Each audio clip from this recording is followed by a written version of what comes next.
All right. All right. Welcome. Welcome, Wing Chun Talk.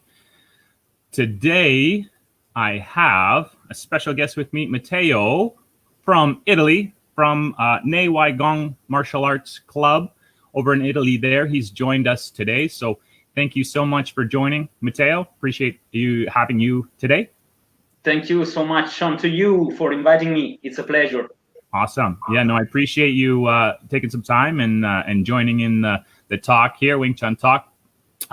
Always a pleasure talking to other martial artists and instructors and getting some some knowledge from them and insight on how they train and how you train. So I won't beat around it. I'm going to jump right in and just kind of start asking some questions. So how did you land in Wing Chun? Oh, nice question. I started martial arts more than 20 years ago, and I started with Shaolin Kung Fu, and I was in a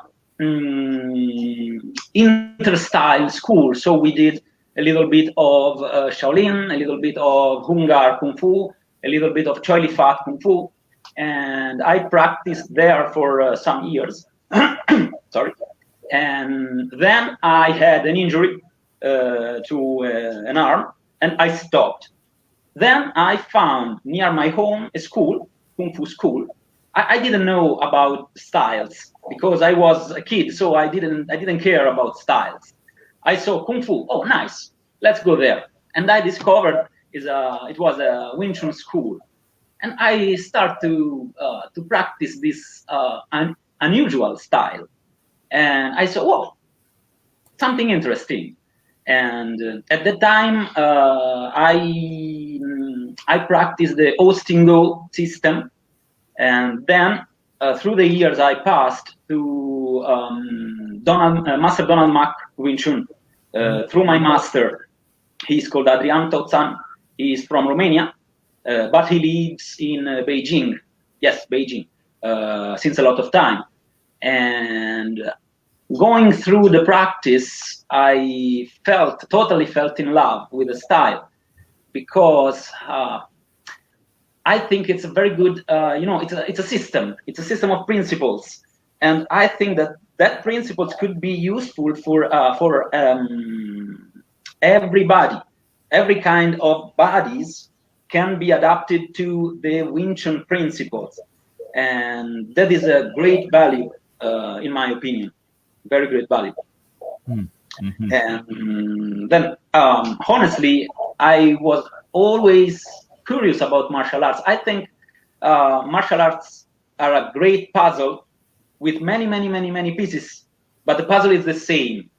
So going through the years, I wanted to go to looking for these pieces, find these pieces, and I think that that pieces could be found only in the locations where martial arts born and developed. So I went to China for studying Kung Fu. I went to Holland in Mejiro Gym for studying the Muay Thai Dutch school. And last year I have been in Japan in Kodokan Judo headquarters. And then in Okinawa for studying the original karate. No way. And I saw many similar pieces. When last year when I practiced karate in Okinawa, I know it's quite absurd to think, but I saw many similarities between Wing Chun and the traditional karate. And there they told me that the karate we have in the West is quite different from the original, the traditional karate. And I saw this because they have a few of katas, a few techniques, not so many techniques, not so many katas, and they train in a certain way. They are very powerful, and all of their techniques come from the core. It's like Wing Chun. Of course, I think body is one. I have 2 arms, you have 2 arms, I have 2 legs, and so on. So the body mechanisms are always the same. If the system is correct, if the system is essential and functional, I think the systems are the same. And I hope to go through this research for many years. I have a long path to do. Of course. Wow. So you just pretty much dove right in. So Wing Chun kind of was, a couple like traditional Kung Fu styles, and then you found Wing Chun, but you've also kind of trained some other martial arts, but you dive right in. You go kind of to the source, basically. Yeah, because I love to see the sources. Because I think, if I create something and then I give it to you, you can add something. Good or bad, I don't care, but you can add something. And if you give this to another person, he can add something else, and to another person, and he can add something else, and so on. So I think that considering that martial arts are very ancient, are very old, many people could add something to them. So how different is the martial art now from his beginning? That's why I tried to looking for the roots. Okay. So how did you find? I'm sorry, kind of to interrupt there and cut you off there. How did you find training in China? Like, I mean, was it similar to? I mean, where your home, like where you were training initially, or is it different? No, it's quite different, I think, because I think we had a great problem here in the West. Cinema, movies. Okay. And I saw that in China, they are not so stuck to uniforms and having many disciples and having programs, having belts and something like this. They don't care. Okay. Their schools are composed by few people, because they know that if you want to learn very well something, the master should be with you, okay, constantly. He cannot spread too much his attention for too many disciples, and they don't care about uniforms. They train with with a t-shirt and shorts, and usually with oh my God, I don't know the name in English. The shoes you use for the shower. Like slippers. Yeah, slippers. Thanks. Yes, slippers. Nice. Yes. It's very funny. And I think that's because their martial arts were familiar systems, so the methodologies are different, and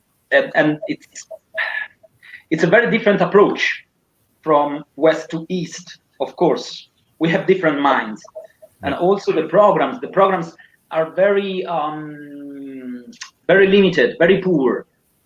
We are Western, so we need something fixed.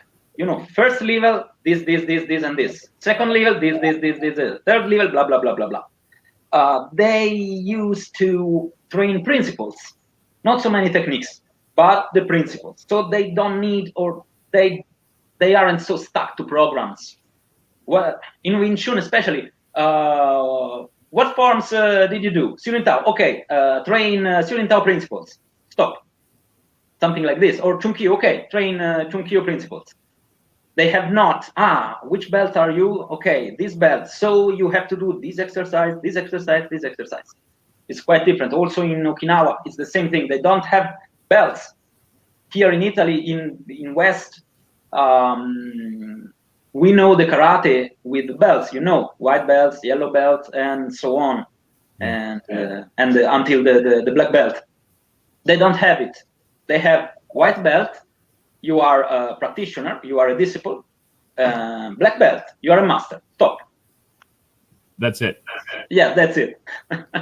Wow. Yeah, very strange. Yeah. And I think part of this misunderstanding comes from movies, comes from cinemas.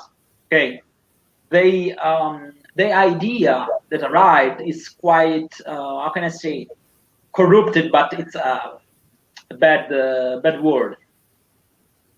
I think you understand what I mean. Misrepresented, maybe, or yeah, perfect, exactly, yes. Mm-hmm. And I realize that it's quite difficult for us to working and practicing without some curriculum, because of our mindset is quite squared. They are more circular, and it's different, the way of teaching, the way of learning, and the way to approach martial arts. Wow, it's funny you say that, because in our club, I mean, we do have a belt system, and you're right. Like, I mean, it. I've kind of written a couple posts or articles here and there just on the belt system, how I feel it's a great tracking device, right? It lets us know kind of where we started, where we are, and where we go. Yes. And for my mindset, you're right. Like, I mean, it helps me. It's just like, okay, these skill sets here, check, right? Yeah, I think the whole idea of principles may be a little bit vague to me. So I totally hear what you're saying, that it just works well in like certain areas, like to have belt systems or a curriculum set out. Yeah, I think I'm not saying that our way of approaching is wrong, of course. It's just an adaptation to our mindset, okay? Yeah. And I think that in the 60s, in the 70s, many people in the Western countries start to practice martial arts. I think it was a very new thing, very new deal. So many people were fascinated by this kind of arts. And of course, if you have, for example, 5 disciples, you perfectly know their skills. But in the moment you have 100 of disciples, you have to know in a certain way their skills, and you cannot remember everything. Mm-hmm. So it comes the belts, it comes the degrees. And I agree with this need. You know, it was a need. We need to know the skills of everyone. How can we do? Okay, belts, degrees, it's correct. Right, helps you. It's a smarter way, I think. Breaks your class down, helps the instructors, helps the teacher know the skill sets of everybody in that group when there's a large number. That totally makes sense. Yeah. Yes. It does. So I'm going to kind of circle around. So basically, you've done some training, gone to different places. How has that impacted you and like being an instructor then? How do you implement things in the club where you're at, your club? Well, first of all, I saw many different training methodologies. Okay, and I think this can be useful for giving to your students constant stimulus, new stimulus. Otherwise, doing always the same thing could be boring, of course. And I tried to view the martial arts as a puzzle, and viewing different type of styles, type of training methods helped me very much to how can I say, open my mind. And then when I talk to my students, I always say them, guys, we are doing a little piece of a huge puzzle. So don't remain stuck to that piece, because that piece, it's not the entire puzzle. For viewing the entire puzzle, you have to look at this, look at that, train this, train that. I think martial arts are a good tool for freedom, mind freedom, okay? For having a concept of how we are built. And more wide is this view, and more you can develop yourself. So my travels around the world taught me to be very honest with me and with my students, telling them, guys, the world is very, very big. So Sure. don't think that our piece is the correct one, because there is no correct piece, just the puzzle. That's my way of mind when I approach martial arts. Wow. Yes. Kind of stunned me there. That's great. So, I mean, in saying that, I kind of want to just speak to your club a little bit more. You do Wing Chun, and are you a belt system? Is that how you break your class up specifically? Or, I mean, do you have sashes? I mean, as an instructor, you know what you want to pass on to the students. You know how you want to deliver it, and you can choose in your club. So do you do belts? Do you do sashes? Do you just have it open? How do you run it? We have degrees, actually, because, of course, as we said before, they are useful for knowing the skills of the students. So we have degrees, we have SACs, and the curriculum is made by my master, and we use the same SACs, the same degrees that they use. The headquarters of our association is in Romania, but we have instructors in China, in Italy, me, in Austria, in Hungary, I think, and in Malaysia. And we all using, of course, the same curriculum, the same degrees, and the same SACs. It's useful, but I always tell to my guys, to my students, guys, a piece of paper is a piece of paper. Okay, you can be brave, you can be proud of your piece of paper, and it's good, because could be an objective, could be a purpose. But remember that your skills are the real deal. So don't be stuck to the piece of paper, but take the piece of paper because your skills are worthy. Right. Like I have this piece of paper, so that means I can do X, Y, and Z. But really, can you put that in application? Is that what you're saying? Yeah, of course. I totally disagree with many systems that give you piece of paper because you know informations. Informations are not knowledge. My master says that information is here, but knowledge is here in the body. And when you practice martial arts, the mind, it's not so effective when you fight. When you're doing Chisao, it's all body. It's the body that moves itself. It's the body that doing techniques, doing principles. So if I know many information it's not the same that if I have skills. Of course, it's very different.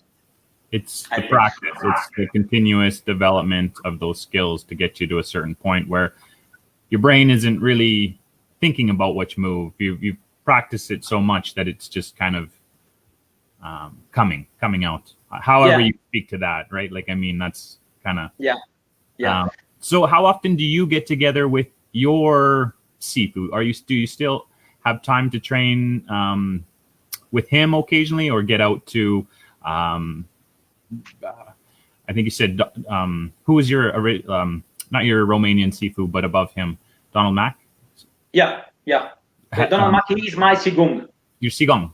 Yeah. Okay. Correct. Are you able to, not at this moment, because I need, if people are listening in the future, COVID kind of were July-ish of 2020. So hopefully this is kind of, we're coming through COVID. But I mean, typically, are you able to get together with your Sifu and have training times with him? Yes, luckily yes, because he came once per year in Europe, so I have the chance to train with him once or twice times for a year. I go in Romania, I stay there for 1 week, 2 weeks, and I train every day with him in Wing Chun and in Eskrima. Filipino Eskrima. Okay. Other very nice system, very very smart, very useful. Yeah. Yeah, but we approach separately Wing Chun and Eskrima. I know that many Wing Chun systems have Eskrima inside the system itself. We don't do this. We have Wing Chun and the degrees of Wing Chun, the program of Wing Chun, and so on. And we have the Eskrima, degrees in Eskrima, program in Eskrima, and so on, because they are two pieces of the puzzle. They cannot be the same. Right. Similar principles, but different pieces. Sure. Awesome. And is that similar to other clubs that you're kind of attached to, or your association is, or like are you able to choose what you do in your club, or are you under like you have the same pieces of the puzzle like Eskrima, Wing Chun? Okay, no, everyone is free. Everyone is free to choose if practice Wing Chun or Eskrima, and we do also Sanda, Chinese boxing, you know. Okay. It's a very fun. Are you? Do you teach all of them? Are you interested in all of them, or do you? No, I don't want to say have a favorite, but are you specifically kind of Wing Chun in one or Wing Chun? Like how do you? Well, okay. Well, very nice question. I don't mean to put you on the spot, obviously, because no. They all have benefits. They all have, a fan base and things like that. But just I want your personal opinion. Yeah. I think that I don't prefer. I have no preparation. Yeah. Okay, I love Wing Chun, I love Sanda, and I love Eskrima because they give me different feelings, different body sensations, and it's like food. Today I wanna eat pizza because I love something of pizza, and I eat pizza. Tomorrow I want to eat pasta because I want pasta, so I eat pasta. It's the same thing. Sanda gives me some feelings. Eskrima gives me some feelings, and Wing Chun gives me some feelings, different feelings. So I choose what to practice when I am in the mood.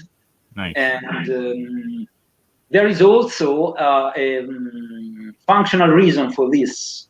Okay. Well, I think Wing Chun is a very good close distance system, of course. Okay, but if you have to look at fighting in a certain way of mind, I cannot go in the close distance if I don't know how to deal with the long distance. Okay.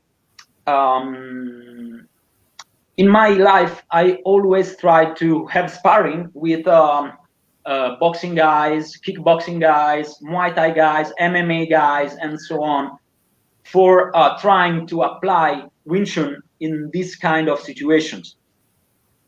And I saw that it's very, very, very difficult to deal with someone who can box, okay, who can boxing decently.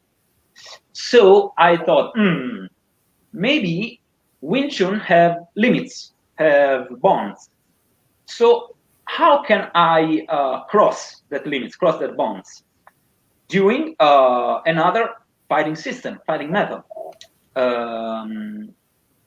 Studying combat sports, I think, can give to Wing Chun many other ways for dealing with other systems, because it's a different training method, it's different distances, different way of throw punches and throw kicks. I think traditional martial arts are very how can I say, friendly. The practice is very friendly, because we do Chisao, and it's very, very good for body sensation. But in Chisao, it's difficult that your partner try to hit you at maximum power. Combat sports give you this sensation, this feeling. So you have to learn how to deal with real punches, real kicks. And it's another deal. It's another story. And so I thought, we can do also Sanda for adding other pieces of the puzzle. Okay, so I can deal with long distance with punches, with kicks, and I can deal with the close distance with Wing Chun. Okay. Right. And then going through the years, I thought, and if I meet someone with a knife, how can I do? And let's go to Eskrima. Okay. Yeah. And so I can deal also with some guy with the knives, with sticks, with weapons. Right. It's like I looked for how can I say completing the situations. Long distance. Okay, we have Sanda. Close distance. Okay, we have Wing Chun. Weapons. Okay, we have Eskrima. So we can deal with many things, many different things. That's the idea, the basis of my club. Nice. Oh, I love it. Thank you. And I tried to put something in something else. For example, I tried to applying combat sports training methods to Wing Chun, because I think Wing Chun must be conceptualized, must be inserted in a concept. And I think that if you want to make your traditional martial art effective, you have to deal with real sparring. So I begin to take combat sport training methods and put them into Wing Chun. So training punches on the focus pads and creating combinations with Wing Chun techniques to train on the focus pads and so on, kicks on the focus pads, and let my students have sparring with helmets, with MMA gloves, with shin guards, and fight. Because otherwise you cannot understand the feeling of a real fight. And it's completely different from a feeling you have in the gym, because you know that your partner don't want to kill you with a punch. It's so true. And how's the feedback been from your students from in the club? Like, I mean, they must love it. They get to put on pads and then kind of yeah, they enjoy it very much. Nice. Yes. So I kind of want to dig in a little bit more about kind of the breakdown. So you've implemented the combat into your Wing Chun, but you also have different sort of systems that complement Wing Chun in your club. They don't have to train all of them. They can pick one and still have the combat experience training in Wing Chun. I think I don't understand what you mean. Sorry. With Wing Chun, they can just put on the gear. So you'll teach them Wing Chun specifically, but they also get the combat sport kind of training as well. They can do pads and get in the ring and then test their Wing Chun. They don't have to train the other two systems to be able to spar, I guess. Yes. That's You're correct. right. Yeah. Because I think Wing Chun is the most complete system in our club. Because Sanda is good, but it's a sport. Okay, they in Sanda there are rules. Of course, it's a sport. Okay, and Kung Fu was not made for rules. Was not made for sport. Was not made for competition. Was made for surviving. So I put my focus especially on Wing Chun, because I know that a guy who have to do a competition must be trained for the competition. But a guy who want to train Wing Chun, Kung Fu, must be prepared for many different situations. Okay, outside on the street, we cannot know what will happen. So I want to give more focus to Wing Chun, because I know that the guys who train in Wing Chun probably need to be prepared for so many situations. So I tried to make the Wing Chun training complete. traditionally with forms, with techniques, with principles, with studying positions, with studying routing, with studying everything is traditional, and then understand the principles that are under a technique and try to apply in Shisao, and then try to apply in free sparring. I see. I think we have to understand that we have to improve one step by step. We have forms, we have techniques, we have Chisao, we have sparring, and we cannot lose any of this step. Otherwise, you lose something during the path. Sure. Yeah. No, it's interesting. Just the more people I talk to, the world is a big place, and there's so many different training methods or not systems, but just how can we make our Wing Chun the best? Yeah. And I'm not saying change it in any way. It's just implementing, like you said, the combat sports, hidden pads.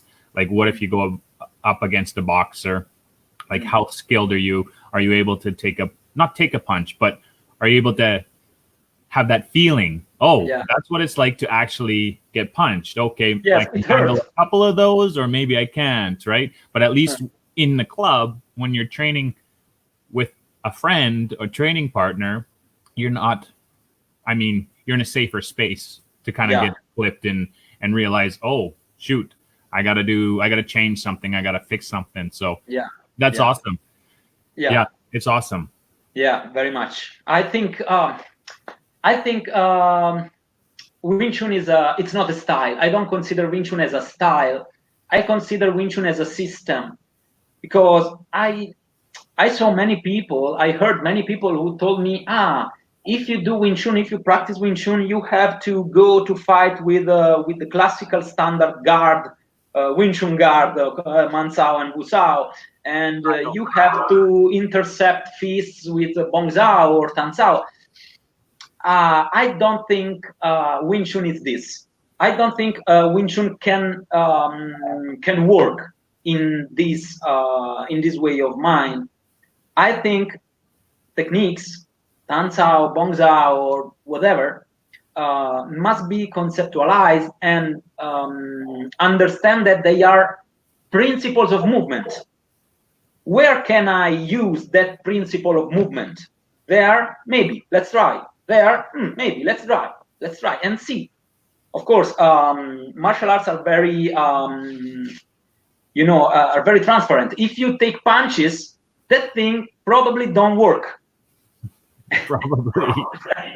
And I think the people who try to fight using Wing Chun techniques are a little bit out of the road. I think that for fighting is fighting. It's not fighting in boxing guard or in Wing Chun guard or in Hungar guard. Fighting is fighting. And we can use Wing Chun principles inside the fight, but we cannot use Wing Chun techniques inside the fight. Techniques are just something like tools for understand the movement, the principles. We cannot use the technique in the fighting. We can use techniques for fighting, but not in the fight. I don't know if I express myself well. I think so, yeah. Okay, I hope. It's interesting that you say that, because, I mean, I don't want to knock any YouTube people, but on YouTube, you write anything versus Wing Chun, and typically you'll get the traditional stance where these guys are, real triangle step.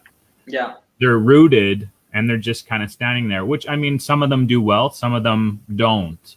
But yeah, I think the more you develop, what did you say, the concepts or the principles into fighting, I mean, this will slowly kind of hopefully change, or maybe, down the road, you'll see a few more YouTubers where they're crushing other, not that it's all about winning, but I mean, in a fight, that's the goal, right? And I mean, so if you're just keeping to a traditional, I agree.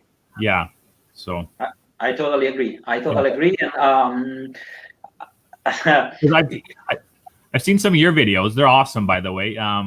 Thank you so much, really. You're doing. You show hitting pads and focus mitts, and one recently where it looks like you're getting attacked by 2 or 3 different people. But I'm sure that was just one guy with a mitt. Was he? Yeah, actually, yes, actually, he's just one guy, but he took the pass very wide. So it looks like the attacks come from different angles and different attackers. Yeah, yeah. That was sweet. Yes, I mean, I want to underline that I don't like to fight.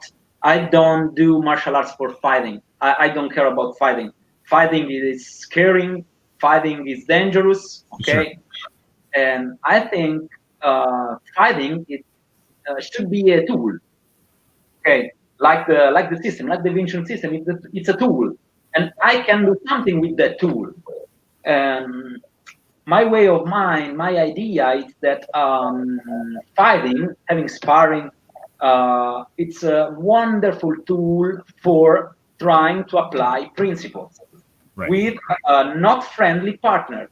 Because if you know that your partner don't want to hit you so hard, you can apply almost everything.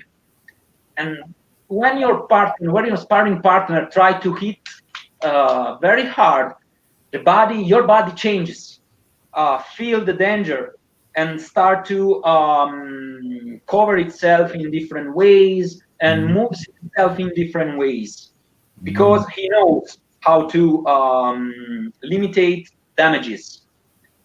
And that's the point. It's my opinion, we have to understand the Wing Chun principles and put them into that feeling. And in that way, we can deal with a real fight.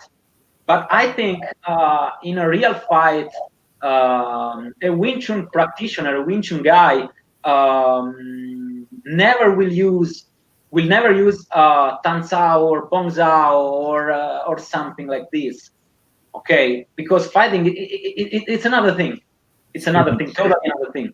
People who have had sparring know very well that it's another thing. Sure. Yeah. Kind of to go along with that, it's interesting you say that. I was kind of going to dive into, does everybody in your club like take advantage of the sparring? Because I mean, there's different reasons to learn a martial art, right? There's is it mandatory, sort of, not mandatory, I don't want to say that, but like, does everybody take advantage of the sparring aspect in your Wing Chun class? Oh, a good question. You make only good questions, compliments. Well, actually, I don't oblige anyone to make sparring. Okay, because I think, because I felt the same thing. Sparring is a very how can I say, intimate feeling. It's strange. So I don't want to force anyone to make sparring, because could be frustrating having sparring if you are scared of it. Okay, but I saw that going through the practice, going through the years, many people are have disblocked this thing. Started to make sparring. Maybe, okay, this time, no, I don't want to make sparring. I'm afraid, I'm scared of. And next time, oh, I can try. And next time, oh, I want to do sparring. It's very funny. And I'm very happy for this, because I want that everyone understand that sparring, it's just a tool. It's not giving punches or hitting or making damages. Of course, it's a tool. If you pass your fears, if you pass your frustration, if you pass your tension, you can discover a very, very funny tool for improving yourself and for improving your skills. Because it's like psychology.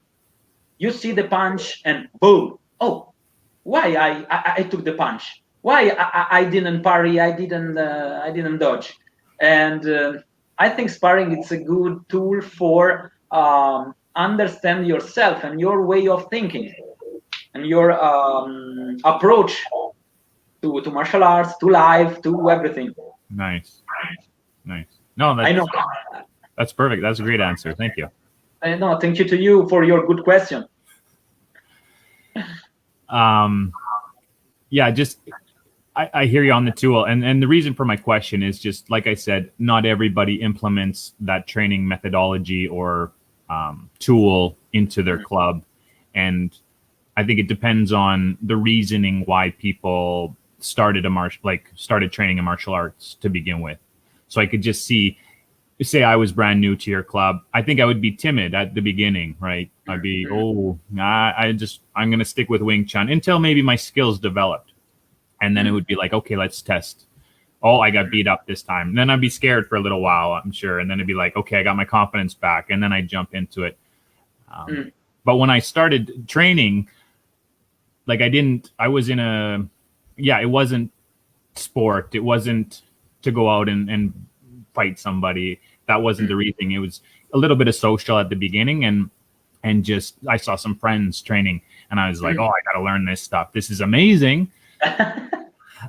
So from there, and then I just, like I said, the more people I talked to, the more I found that that's part of their training methodology or a tool within their club that they use to help train or escalate or increase your skill level. So I just be worried, right? Like, I mean, my head getting bobbed around, but everything's controlled, I'm sure.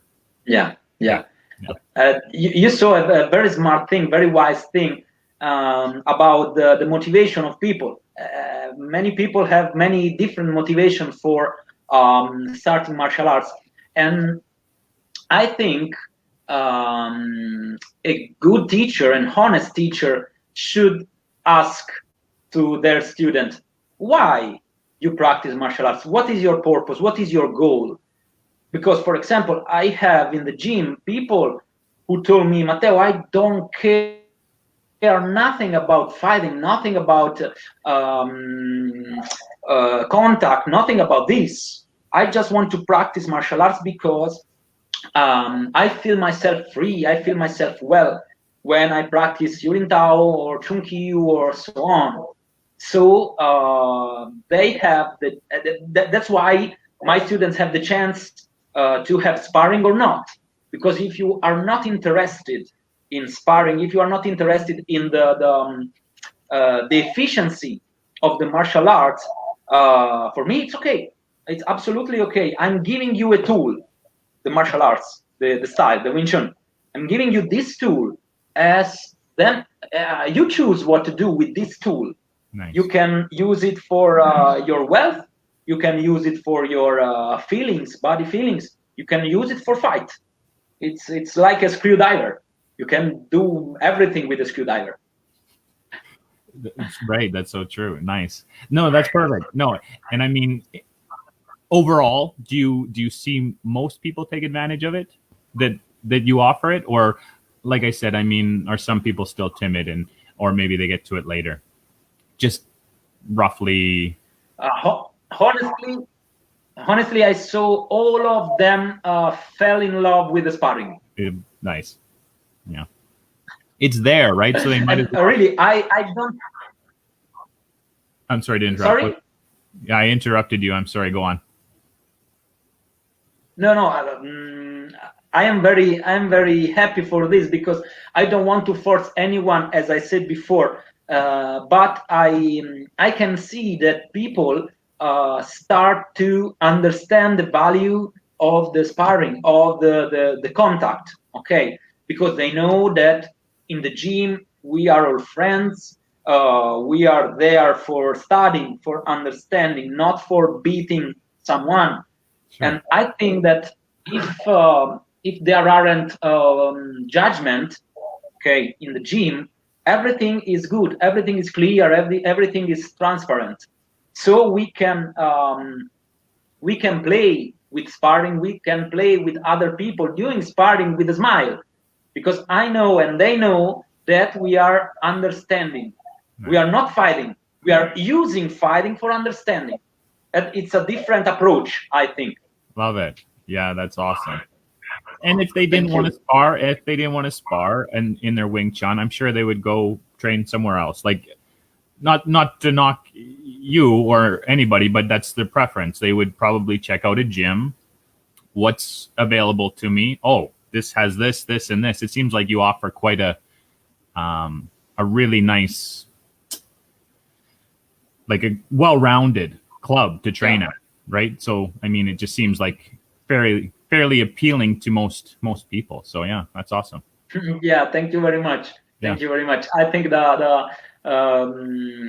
good work, it's always well paid. Okay, because I am very happy for my club. I saw many changes through the people, in their mind, in their body, and I think, and I have this approach to martial arts. They have to free yourself. They have to improve yourself physically, morally, mentally. And when I see my students or the guys who train with me improve in one of these areas, I am very, very, very happy, because it's my purpose. I don't teach martial arts for being cocky or for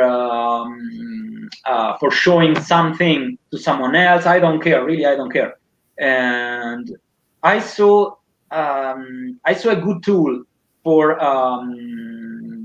self improvement on myself. Okay, and I said, oh, this is a good tool, very, very good tool. Try to give it to other people. And so if I see changes, how can I say, I reach my purposes. Nice. So I'm happy for it. Excellent. Yeah, I mean, Thank you. just passing on your knowledge, passing on some of your skill that you've worked so hard for.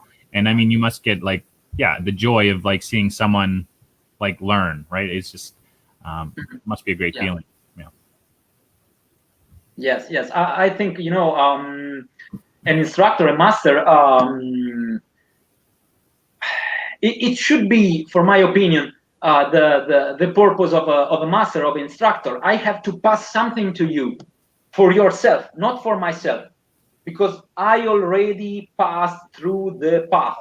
I already did the process. Okay, I did the process. I changed something on myself. So, okay, this is the tool for having the process. Go, enjoy. I love it. Nice. Perfect.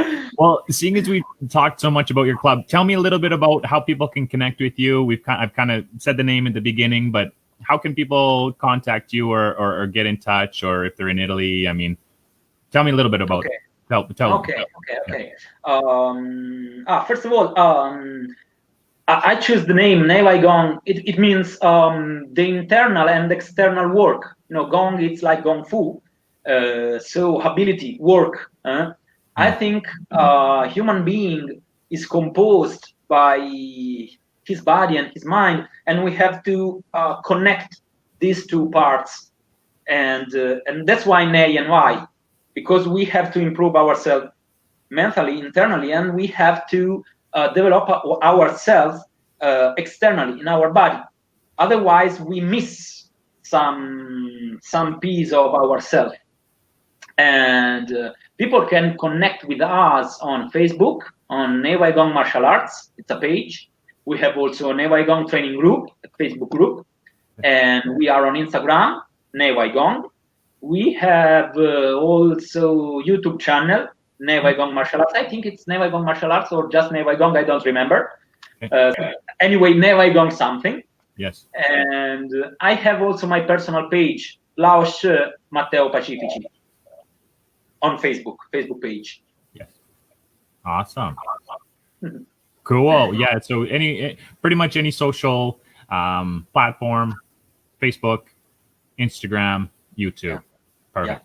I am not able to use Twitter, so we don't have Twitter account. No, you choose not to, or you just What do you mean, Matteo? What do you? No, actually, I'm not so social. I am not so able to deal with technologies. I got So, you. so I chose, okay, Facebook, Instagram, YouTube. It's enough. Of course. Yeah. Of course.